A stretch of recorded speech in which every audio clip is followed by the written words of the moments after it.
Hey guys, welcome back to my new video मा नमस्ते सबैजनालाई।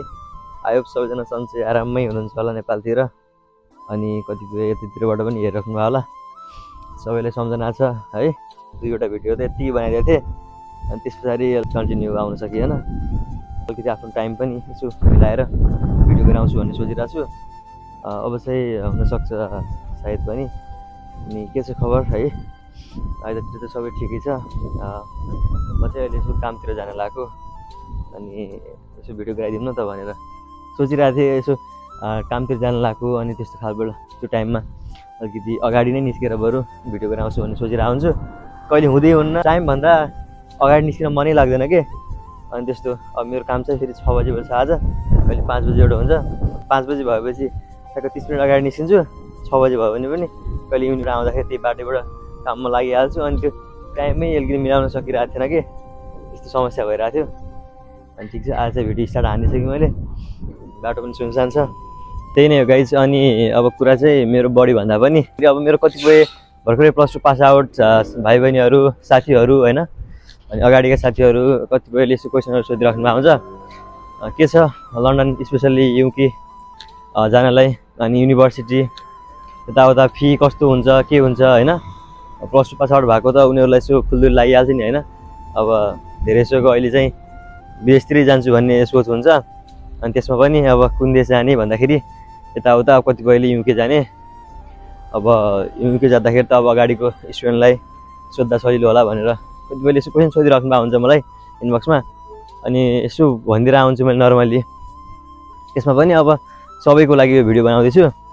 के छ भन्दाखेरि फर्स्टमा मलाई पनि अब यस्तै भइरहेको थियो, कसैलाई सोधौँ अलिकति राम्रोसँग इन्फर्मेसन लिनलाई होइन, त्यस्तो भइरहेको थियो। युनिभर्सिटी अब हेरी हुन्छ यहाँ।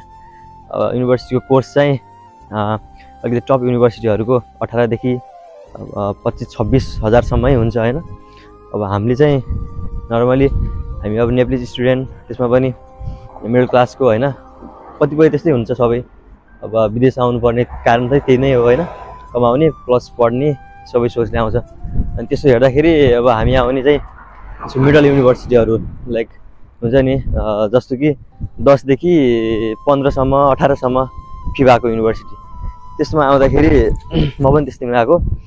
त्यस्तोमा आउने हो भने चाहिँ अलिकति ठिक पनि हुन्छ। विद्यार्थीहरू धेरै सो त्यस्तै मन पराइरहेको, त्यस्तैमा आइरहेको हुन्छ। अनि त्योभन्दा लोयर पनि हुन्छ हुनलाई अलिकति, त्यो अब यहीँको नेटिभ स्टुडेन्टहरूको लागि त्यस्तो खालको हुन्छ। हाम्रो चाहिँ 10 देखि 15 को बिचमा धेरै जस्तो स्टुडेन्टहरू आउने, त्यही नै हो। कुन युनिभर्सिटी आउने के आउने होइन, कतिपय युनिभर्सिटीको विकास हुन्छ, आइएलटिएस रिक्वायरमेन्ट हुन्छ, अनि इङ्ग्लिस रिक्वायरमेन्ट भनौँ न, सबै हुन्छ कुराहरू। यहाँको एक्सपेन्सेस कतिपयले लास्टै महँगो छ, काम पाइँदैन भनिरहेको हुन्छ। अब महँगो चाहिँ लन्डन हो, महँगो भइहाल्छ। अब युकेको पनि आउटसाइड बस्ने हो भने लास्टै अलिक सस्तो पर्छ। लन्डनमा चाहिँ अलिकति यहाँ यो टुरिस्ट एरिया पनि हो होइन, विश्वको अलिकति सबै कुरामा होइन, त्यही भएर महँगो नै छ।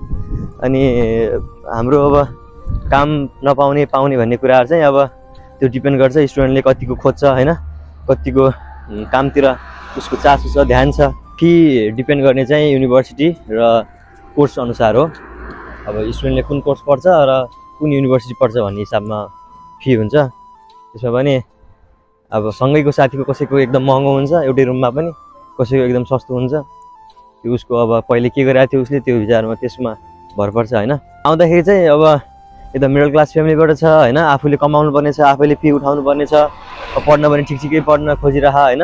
त्यस्तो भने चाहिँ आफूले अलिकति फुल्ली रिसर्च गरेर चाहिँ आउनुपर्छ, पछि गाह्रो पनि हुनसक्छ। त्यही भएर अनि अब यहाँको सबै एक्सपेन्सेस भनेको अब फर्स्टमा काम खोज्नु पऱ्यो होइन। आएर अब काम खोज्नलाई गाह्रो छ, धेरै नै गाह्रो छ।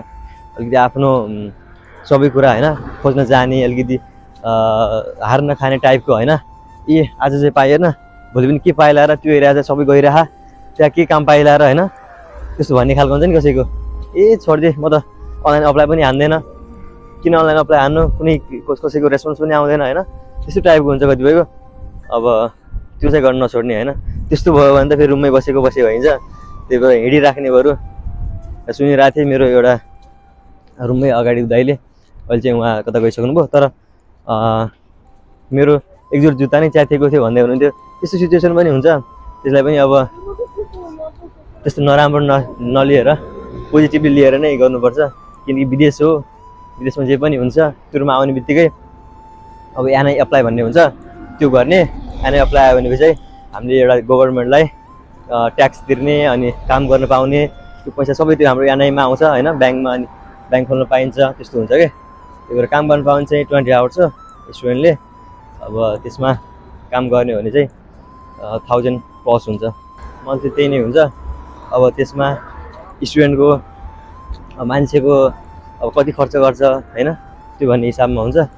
अब रुम रेन्टको कुरा गर्दाखेरि यहाँ चाहिँ हामी बस्ने भनेको 350 देखि 400 को बिचमा हुन्छ होइन। अनि त्यही बिचमा रुम रेन्ट हुन्छ। अनि त्यो कटाउँदाखेरि र अलिकति आफ्नो खर्चहरू ग्रोसरी, अब अलिकति ट्राभल पनि गर्नुपर्छ, युनिभर्सिटी जाँदाखेरि काम जाँदाखेरि गर्नुपर्ने होला, कसैको टाढा पनि काम हुनसक्छ। अनि त्यो हेर्दाखेरि चाहिँ 500 देखि 550 मा कभर हुन्छ जस्तो लाग्छ मलाई चाहिँ। अब मेरो चाहिँ विचारमा त्यति नै होला है, मेरो त अलिक काम पनि नजिकै छ, म हिँडेरै जान्छु, त्यस्तो खर्च हुँदैन। तर प्रायको त्यही हुन्छ 550 देखि 600 मै हुन्छ।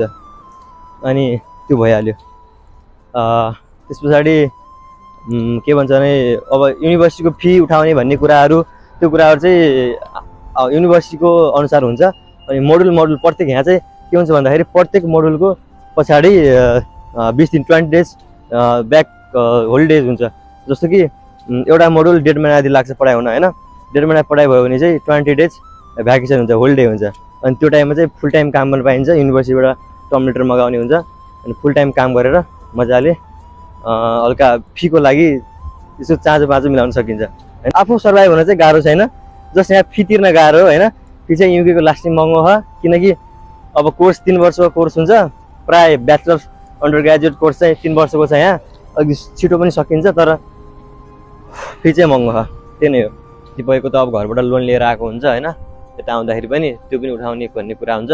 त्यो पनि अब बिस्तारै त्यो वर्षभरिमा अब मोडलहरु सकिने क्रममा बिदा हुन्छ कतिपय, अनि फर्स्टमा पनि हाफ फी तिरेर हुन्छ, अनि त्यो फी सब जुटाउनु पर्यो, त्यसमा अलिकति गाह्रो हुन्छ।